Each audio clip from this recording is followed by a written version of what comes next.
क्योंकि मरने वाला भी भगवान था और मारने वाला भी भगवान था, यानी भगवान ही थे चारों तरफ और कुछ नहीं था। इस संसार में भगवान के अलावा कुछ है भी क्या? तो तुम क्यों कष्ट करते हो? आप बड़े ज्ञान का उपदेश देते हैं, सारे बहुत सी न्याय की बातें बताते हैं। अंत में जब न्याय संबंधी बातें कर रहे थे तो उसी में द्रौपदी को थोड़ी हंसी आ गई। द्रौपदी की हंसी को देख करके पितामह ने कहा, बेटी तू क्यों हंसी, ये तो बता। बोले नहीं पितामह कोई बात नहीं। बोले नहीं, नारी अनायास नहीं हंसती, कुछ न कुछ तो कारण है, तुझे बताना होगा, बात क्या है? द्रौपदी कहने लगी, पितामह आज तो बड़े ज्ञान की बातें कर रहे हो, बड़े न्याय की बातें कर रहे हो, बड़े धर्म की बात कर रहे हो, लेकिन उस समय न्याय कहाँ गया था जिस समय दुशासन मुझे नगिन कर रहा था, साड़ी खींच रहा था, मैं नगिन हो रही थी, आपसे भी कहा था मैंने, बताओ। आपने भी कहा था, क्या बताऊं, दुर्योधन का अन्न खाते खाते मेरा मन भी मैला हो गया, मैं क्या करूं? पितामह कहने लगे, देवी तुम ठीक कहती हो, उस समय मेरे अंदर वो विवेक नहीं था, जो उसका अन्न खाया था, बुरा धन का अन्न बुरा होता है, बुद्धि खराब करता है, और आज वो खून जिस अन्न से बना था वो एक एक बूंद करके नीचे निचुड़ गया है, निकल गया है। अब मेरी बुद्धि सात्विक हो गई है, अब मैं केवल धर्म की बात करूं।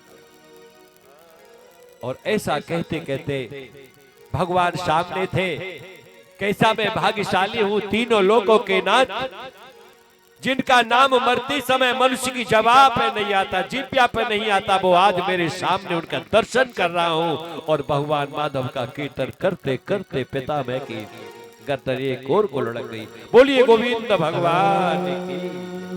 पार हो गए।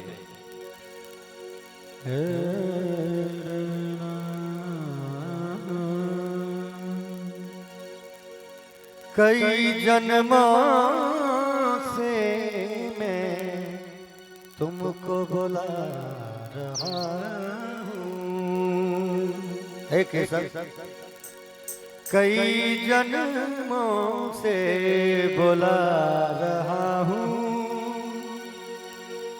कोई तो रिश्ता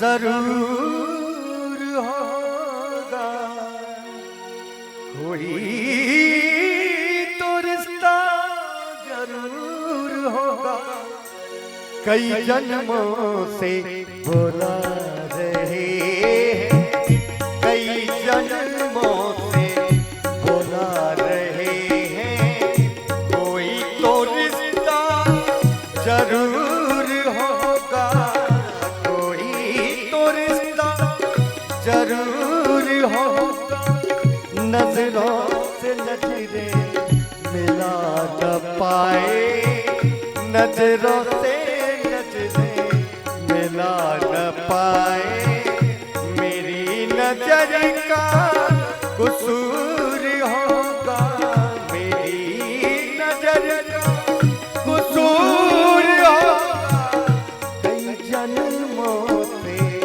बुला रहे हैं, कई जन्मों से बुला रहे हैं।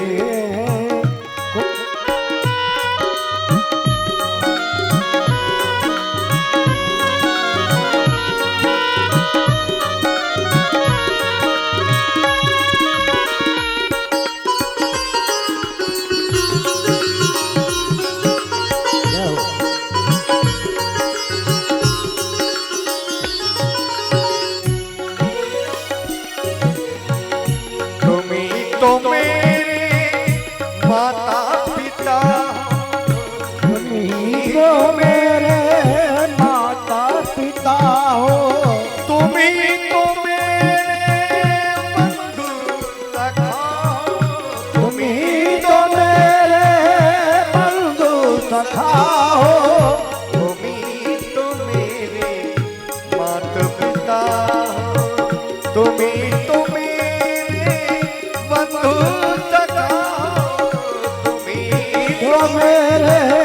बंधु सखा हो, कितने नाते तुम संग जोड़े, कितने नाते तुम संग जोड़े। कोई तो नाता जरूर होगा, कोई तो नाता जरूर होगा।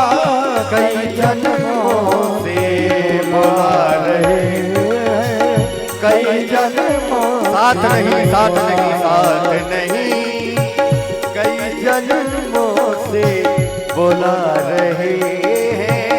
कोई तो रिश्ता जरूर होगा, नजरों से नजरें मिला न पाए, नजरों से नजरें मिला न पाए।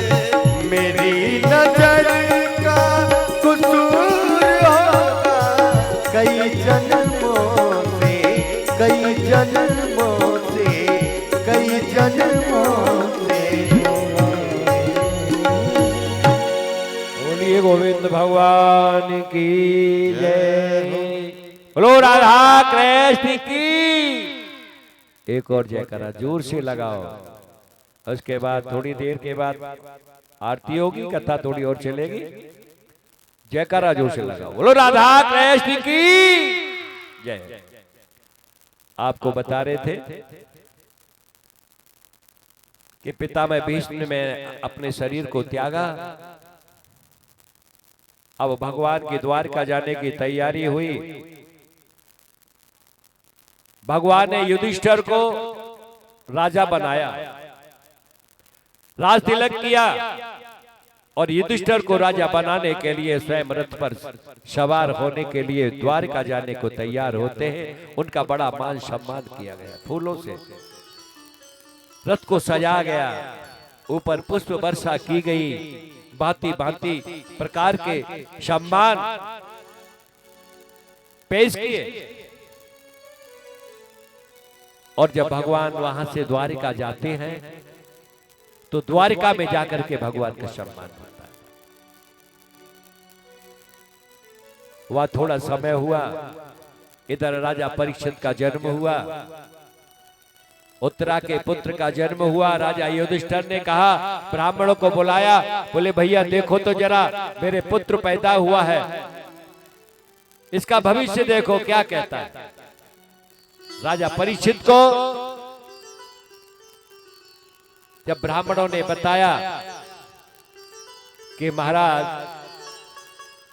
आपके यहाँ जो ये जो पुत्र रत्न पैदा हुआ है, ये तो महान ज्ञानी होगा, महान धार्मिक होगा, इसका चारों तरफ नाम होगा,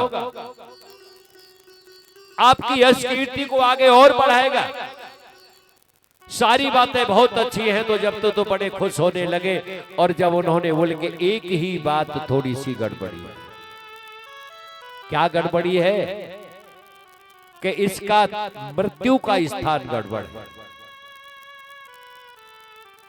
हाँ, वो कैसा है? तक्षकादात्मनो मृत्यु द्विजपुत्रो पसर्जितात्। तक्षक के काटने से, यानी सर्प के काटने से इसकी मृत्यु होगी। तक्षकादात्मनो मृत्यु, ये श्रापित होकर के तक्ष इसको काटेगा और काटने से इसकी मृत्यु होगी। और तो सब ठीक है, मृत्यु का रास्ता गड़बड़ है, मृत्यु की जगह गड़बड़ है। और उन्होंने कहा भाई मैं तो बड़ी बुरी बात है। युधिष्ठिर घबरा गए, न जाने मेरे पुत्र की, मेरे परिवार में, मेरे खानदान में किसी की आज तक सर्प के काटने से मृत्यु नहीं हुई और ये मृत्यु होगी, ये तो बड़ी बुरी बात है। ब्राह्मणों ने कहा बेशक सर्प के काटने से इसकी मृत्यु होगी, लेकिन इसका कल्याण होगा। इस जीवात्मा का ये अंतिम जन्म है, सर्प के काटने से भी इसका जीवन नहीं बिगड़ेगा, मृत्यु खराब नहीं होगी। ये भगवान का परम प्रेमी बनेगा, बहुत अच्छा राजा बनेगा, धर्म का पालन करेगा और कोई चिंता की बात नहीं है। जब थोड़ी सी शांति होती है,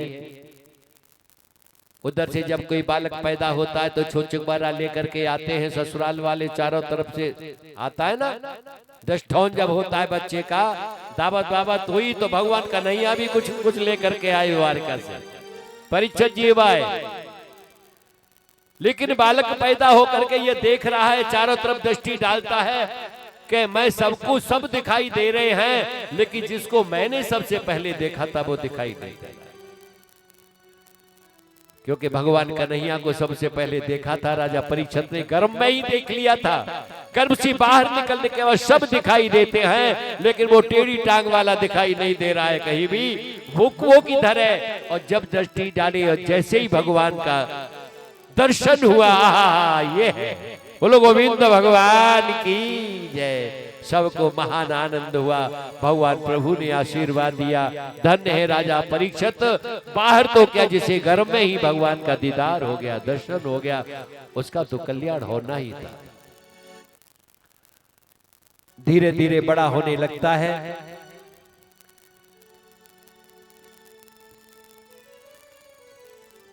जब सभी कौरव नष्ट हो जाते हैं तो गांधारी और अंधे धृतराष्ट्र उनको वहीं पर रख लिया है। धर्मराज ने, युधिष्ठिर ने कह दिया, पिता चाचा जी अब आप कहां जाएंगे, हमारे पास ही रहिए, यही रहिए। अपने पास ही रखते हैं, खिलाते हैं, पिलाते हैं। अब और तो कोई बुजुर्ग रहा नहीं। पिताजी, चाचा जी आपका भी आशीर्वाद तो हमारे सर पर रहे तो भी बहुत अच्छी बात है। युधिष्ठिर, धृतराष्ट्र कहते हैं कि देखो मेरे पुत्र कितने अच्छे हैं, कितने बढ़िया हैं, कि सेवा पूजा हो रही है ना। पहले तो बुरे थे, अब अच्छे हो गए, क्योंकि 2 रोटी दे रहे, खाने के लिए दे रहे, पीने के लिए दे रहे, अब अच्छे हैं। और इनको समझाने के लिए एक दिन, जिस समय महाभारत हुआ था, उस समय उनके जो एक चाचा थे वो छोड़ करके चले गए थे। तो दुर्योधन ने उनका अपमान किया था और अपमानित होकर छोड़ करके चले जाते हैं। और जब ये मालूम पड़ा कि यहां आजकल कोई नहीं रहा, युद्ध समाप्त हुआ, उसके बाद लौट के आए राजा युधिष्ठिर के यहां, देखा तो गांधारी और धृतराष्ट्र दोनों को वहां पाया। ये कौन से थे? ये जो उनके भाई थे, बांदी से पैदा हुए, क्या नाम था? विदुर जी।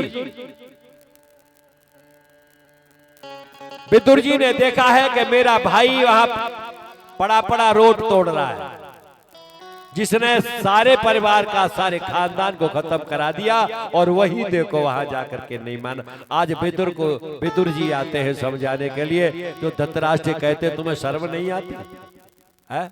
जिनको मारने का दुनिया भर का प्रपंच तुमने रचा, आज उन्हीं की रोटी तोड़ रहे हो, शर्म आनी चाहिए तुमको।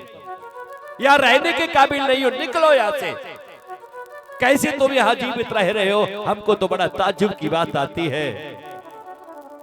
धृतराष्ट्र कहने लगे, बोले विदुर क्या बताएं, हमारे भतीजे हमारी बड़ी सेवा करते हैं, हमारा बड़ा मान सम्मान रखते हैं। बोले वो तो रखेंगे, तुमने क्या रखा?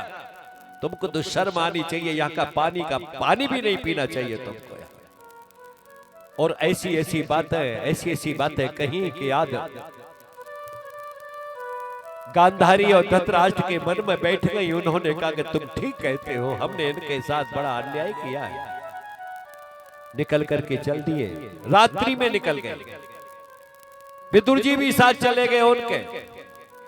विदुर जी गांधारी और धृतराष्ट्र को लेकर के चले गए। सुबह होता है, धर्मराज युधिष्ठिर को मालूम पड़ता है, क्योंकि जब भी घर से आते थे तो सबसे पहले इस चारपाई से उठते ही, पलंग से उठते ही गांधारी और धृतराष्ट्र का दर्शन करते थे, चरण वंदना करते थे। और जब आए तो उन्हें मालूम पड़ा था धृतराष्ट्र गांधारी नहीं रहे,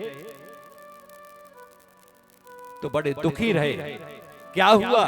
ये कहां चले गए? ये आखिर हुआ क्या?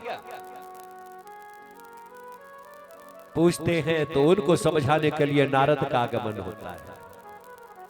नारद जी आते हैं, नारद जी आकर के युधिष्ठिर को समझाते हैं।